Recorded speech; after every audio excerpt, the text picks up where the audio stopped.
dengerin Habib dulu. Bapak hadirin, hadirat sekalian yang saya hormati. Marilah kita dengarkan ceramah Maulid Nabi besar Muhammad sallallahu alaihi wasallam yang akan disampaikan oleh Al-Habiban Al-Mahbub Al-Habib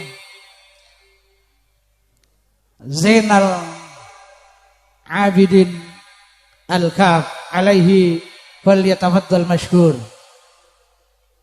Allahumma shalli ala Muhammad.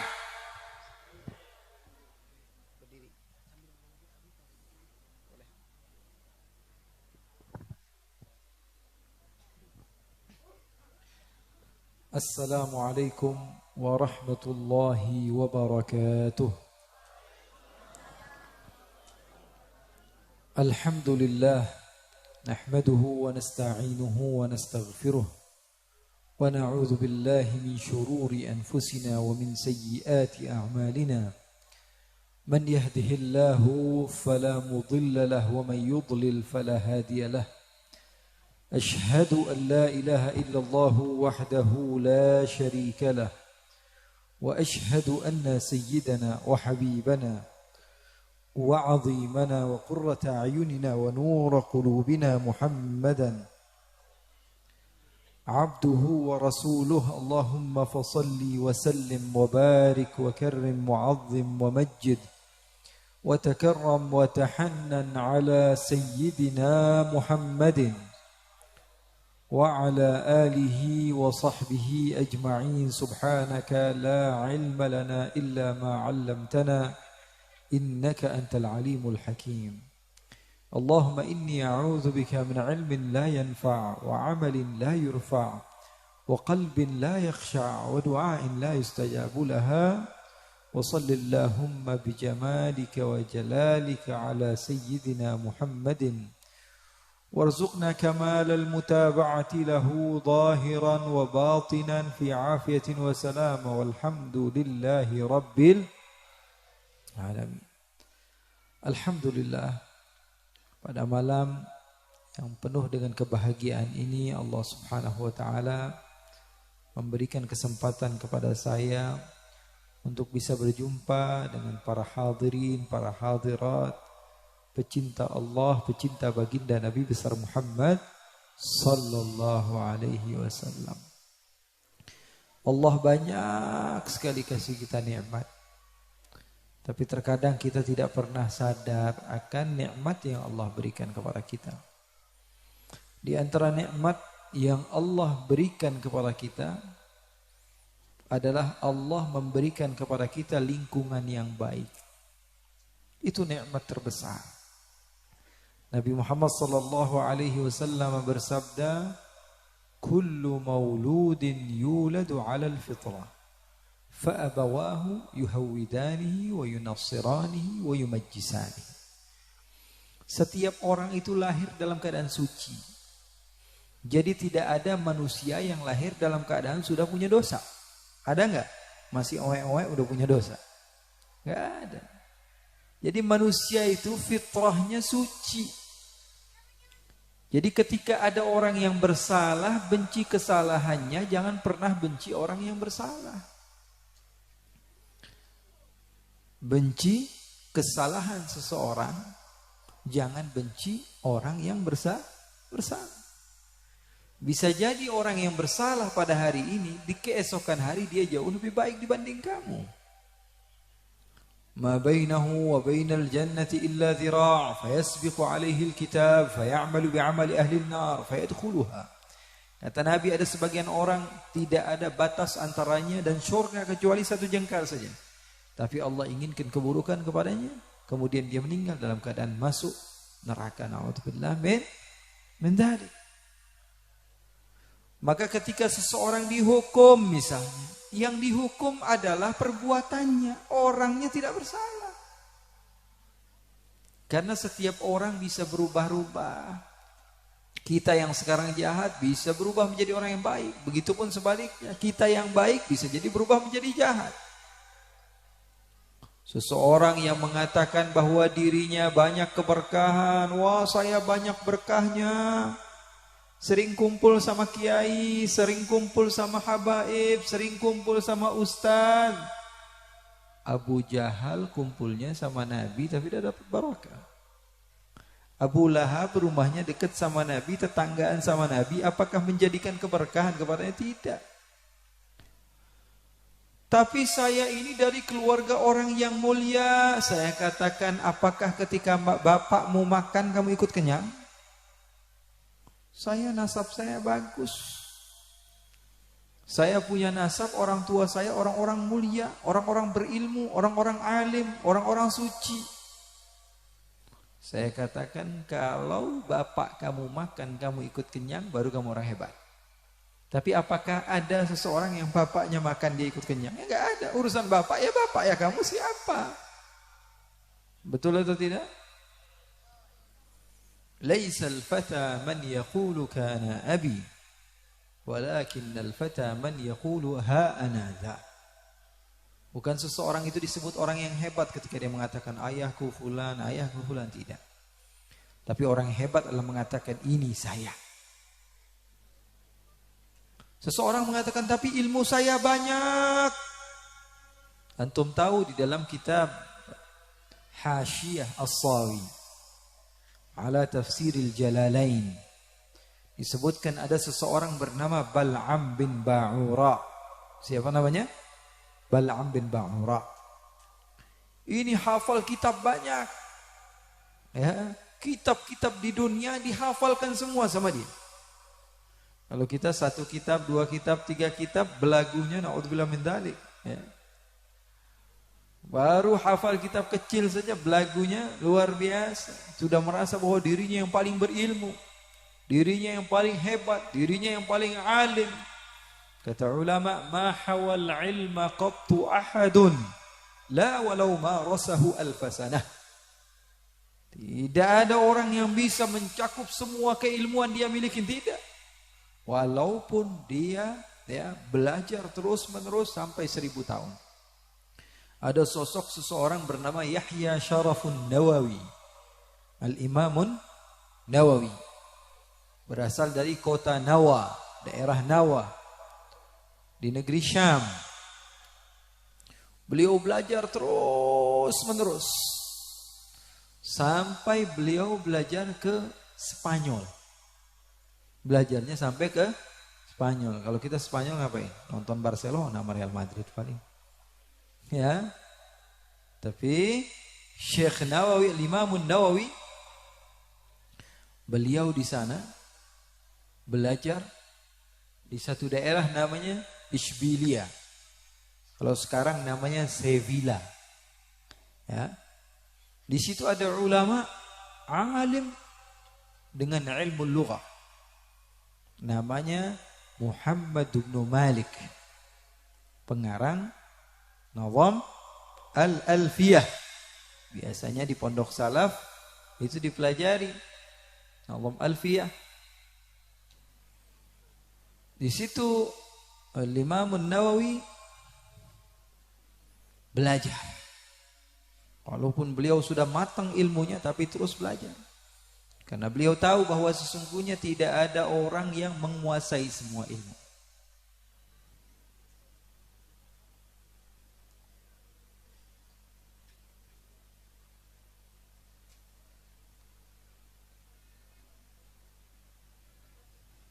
Ahlan wa sahlan Al-Habib Muhammad bin Alawi Al-Haddad.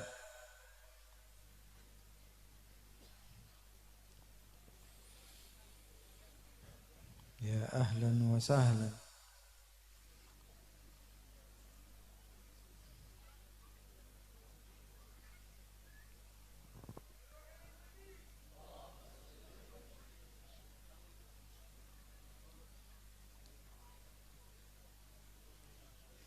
Monggo sini. Ana ukhtim kalam. Kadang-kadang kita bingung, lagi enak ngomong sama lagi enak mandang orang ganteng, bingung. Seperti Rasul sallallahu alaihi wasallam katakan ketika Sayyidina Ja'far as-Sadiq, ketika Sayyidina Ja'far at-Tayyar pulang dari peperangan Khaybar, Rasulullah menang Khaybar. Kata Rasulullah SAW, la adri bi ayyihima usar, bi fathi Khaybar am bi qudumi Ja'far. Oke, kita bicara tentang Al-Imam Nawawi.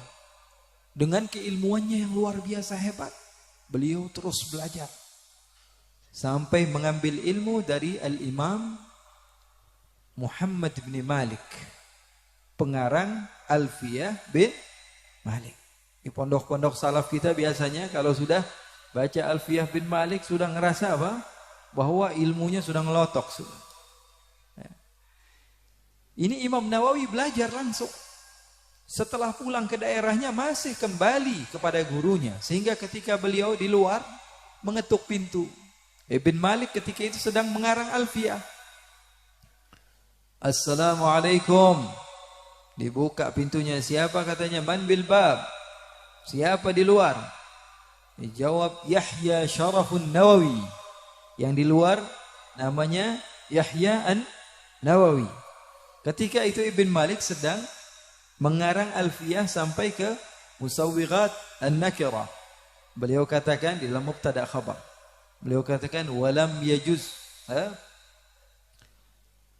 Katanya fil ibtida bin nakirah ma lam tufid ka'inda Zaidin namirah wa hal fata fikum fama khillun lana, ketok pintu, wa rajulun minal kirami indana. Beliau katakan di dalam mubtada khabar itu wa rajulun minal kirami indana bukan hanya sekedar contoh saja, tapi betul-betul sedang memuji ya, keilmuan daripada salah satu muridnya yang bernama Al-Imam Nawawi. Bala'am bin Ba'ura ini menguasai ilmu yang luar biasa besar, hebat. Bukan hanya seperti kita, akan tetapi ilmu-ilmu yang luar biasa. Sampai suatu saat bahkan dikatakan hatta yatasaffaha ma fi lauhil mahfuz. Saking kitab-kitab di dunia semuanya sudah habis, beliau menguasai kitab-kitab yang ada di lauhil mahfuz. Tapi tidak memberikan manfaat kepadanya sama sekali ilmu tersebut. Bahkan ilmu tersebut menjadi sarana baginya untuk melawan gurunya Nabi Allah Musa alaihissalatu wassalam. Tidak ada manfaat. Keberkahan tidak ada manfaat. Ilmu tidak ada manfaat. Ibadah tidak ada manfaat. Iblis itu terkenal dengan ibadahnya, dengan keilmuannya. Bahkan dikatakan ya, kalau malaikat berjumpa dengan iblis, dia akan berbangga-bangga kepada malaikat lainnya pada saat itu. Lagi naik daun banget ini iblis. Sampai-sampai malaikat kalau berjumpa dengan iblis, dia ingin buru-buru kembali bersama para malaikat dan memberitahu kepada mereka, barusan saya ketemu iblis loh. Barusan saya ketemu iblis. Bangga ketika berjumpa dengan iblis. Namun akhir daripada kehidupannya, dia membangkang kepada Allah subhanahu wa ta'ala. Ilmunya enggak manfaat. Ilmunya enggak manfaat. Keberkahannya enggak manfaat. Ibadah tidak manfaat ketika Allah tidak menginginkan kebaikan kepada seorang hamba. Wa innahu la yasirun ala man yassarahu Allah. Tapi sesuatu yang bagi sebagian orang susah, bagi Allah mudah, maka akan dipermudah oleh Allah.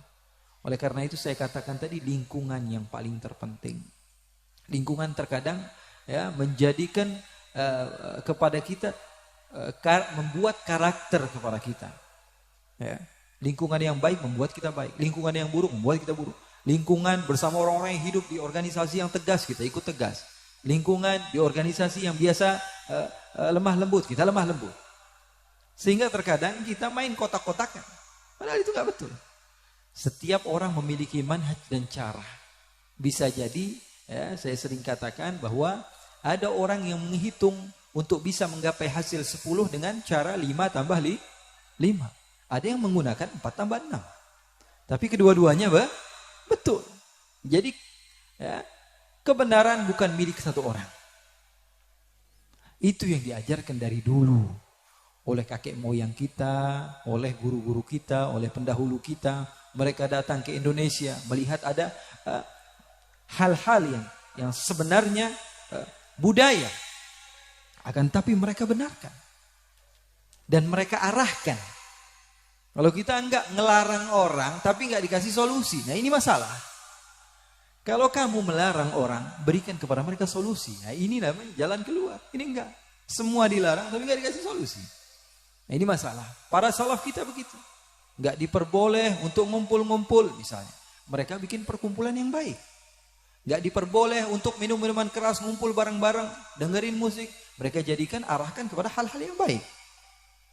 Ini adalah dakwah salafun salih. Makanya saya katakan sekali lagi tadi, seperti yang kita katakan dalam pembicaraan kita di awal tadi, bahwa sungguhnya setiap manusia itu dilahirkan dalam keadaan fitrah.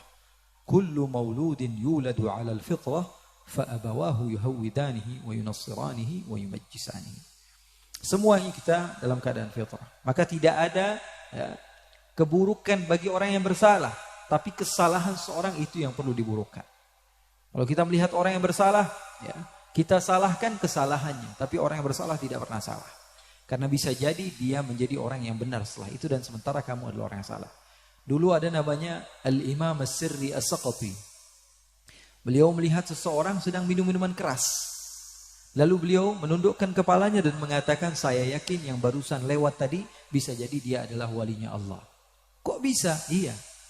Karena ketika saya lalai, dia melakukan maksiat. Tapi ketika saya lalai, bisa jadi dia taubat kepada Allah.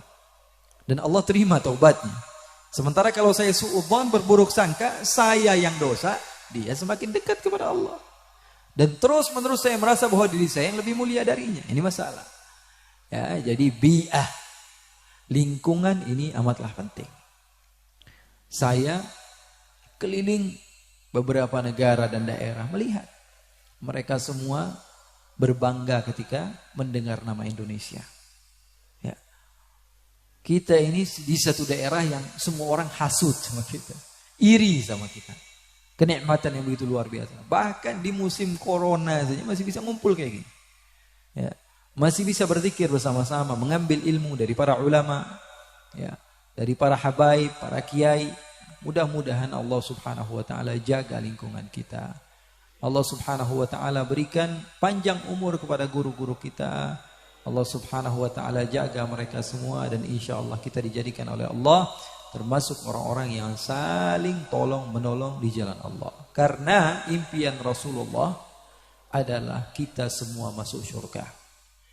Wa kuntum ala syafa hufratin minan nari fa'angadhakum minha. Rasulullah sallallahu alaihi wasallam memiliki sifat harisun alaikum bil mu'minina raufur rahim. Azizun alaihi ma anittum. Rasulullah sallallahu alaihi wasallam memiliki sifat berat kalau ada yang maksiat. Sedih kalau ada yang maksiat. Menangis kalau ada yang maksiat. Rahmah kepada umat.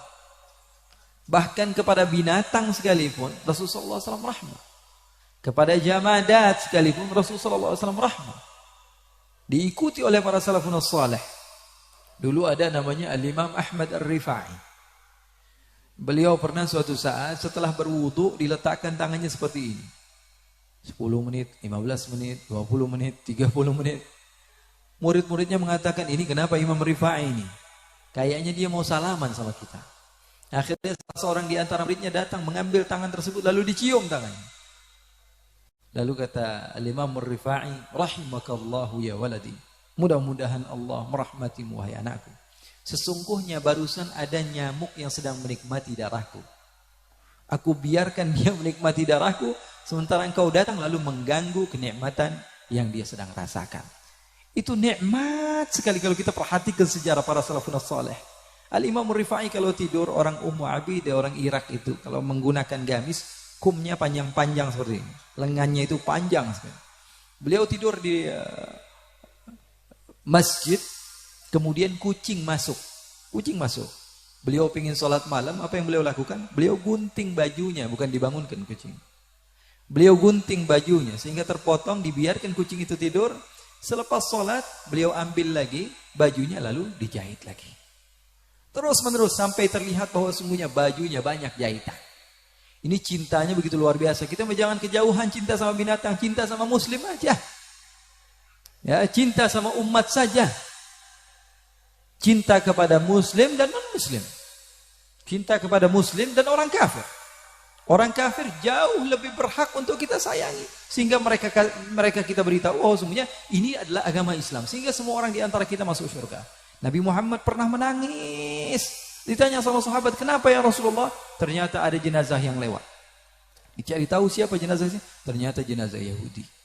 Rasulullah SAW menangis sejadi-jadinya. Lalu sahabat bertanya, Rasulullah, yang meninggal musuh kita. Maka kata Rasulullah SAW, kalau yang meninggal orang Islam, saya senang. Karena pasti selamat. Tapi yang meninggal adalah orang yang tidak beriman kepada Allah, maka terlepas dari saya satu orang yang harusnya menjadi target dakwah saya. Sallallahu alaihi wasallam. Harus kita tunjukkan kasih sayang kita kepada sesama. Terlebih orang-orang yang memang sudah satu agama dengan kita. Nah, kadang-kadang enggak, kita ini kadang-kadang kesalahan begitu, lompatnya kejauhan. Sama orang yang non muslim, sama orang yang kafir, sama orang yang tidak beriman kepada Allah, sayang biar mereka dekat. Sama yang beda manhaj sedikit aja udah musuh-musuhan langsung. Ya, benci-bencian langsung. Ya. Nah, itu tandanya apa? Kita belum mengikuti Rasulullah SAW. Harusnya enggak begitu. Harusnya kita kasih tahu yang salah, yang betul. Kita kasih tahu. Kalau memang menurut kita ini yang betul, kita kasih tahu. Kita harus sayangi umat Rasulullah SAW. Masa kita benci? Nabi Muhammad ketika ada yang bermaksiat bukan malah bilang, mampus, beda organisasi sih lo sama gua, ya beda komunitas sih kamu sama saya, ya beda tongkrongan sih sama. Enggak. Nabi Muhammad menangis kalau ada yang maksiat. Ayo gabung bersama-sama. Walaupun dengan cara yang berbeda-beda, enggak boleh. Enggak bisa kita menyatukan satu harus sama, enggak bisa. Ya. Mungkin sebagian sahabat sudah banyak yang pergi di daerah mana-mana berbeda semua. Ya, saya pernah ceritakan di Turki, kita lagi sholat di masjid tua, yang kalau kita teriak sedikit suara kita bergema. Imamnya sholat, Allahu Akbar. Setelah baca Fatihah, ghairil maghdubi alaihim waladdallin. Bayangkan, satu masjid itu full, ya, dari depan sampai belakang dan posisi saya di tengah. Imam mengatakan wairil maghdubi alaihim waladdallin. Saya sendirian yang bilang amin. Malu enggak kira-kira? Apakah saya akan katakan bahwa orang ini salah semua dan di Indonesia enggak ada yang begitu? Kalau sudah amin rame-rame dong kita, ya. Sir atau jahar? Jahar. Semuanya mengatakan amin. Ya. Kalau di sana enggak. Ada sebagian masjid mereka memiliki madhab, ya, aminnya dengan pelan. Jadi imamnya ini kita teriak sendirian satu masjid. Mau kabur, nggak bisa. Orang-orang ngeliatin kita, malu. Apakah setelah itu kita akan mengatakan yang masuk surga cuma orang kita doang, yang orang-orang daerah sini nggak masuk Islam, yang nggak masuk surga? Gimana? Nggak bisa. Nggak enak di surga sendirian, nggak enak. Di surga sepi nggak enak. Makanya cita-cita Rasulullah adalah berdakwah mengajak semua orang masuk surga. Mudah-mudahan Allah memberikan kepada kita kebahagiaan. Dan pulang dari majelis ini kita mendapatkan ilmu, mendengar manfaat daripada para ulama, dan insya Allah Allah jauhkan kita daripada malapetaka, daripada musibah. Dan yang paling terpenting, ya, saya pesan pulang dari majelis ilmu, tolong bawa ilmu. Pulang dari majelis ilmu, bawa ilmu. Jangan sekedar hadir, dapat pahala dari Allah. Tapi yang terpenting adalah pulang dari majelis ilmu, bawa ilmu. Nggak bisa dapat semua, jangan tinggalkan semua. Ambil poin-poin. Ini Habib tadi ngomong apa? Wah, kebanyakan error otak saya. Jangan semua diambil, ambil satu poin saja. Ya, dari setiap ulama, dari setiap habaib, dari setiap pendakwah, ambil satu poin, amalkan itu jauh lebih baik dan lebih membuat panitia berbahagia dan mendapatkan pahala di sisi Allah. Wassallallahu bijamalika wa jalalika ala sayyidina Muhammadin warzuqna kamal al-mutaba'ati lahu zahiran wa batinan fi afiyatin wassalam walhamdulillahi rabbil wassalamu alaikum warahmatullahi wabarakatuh.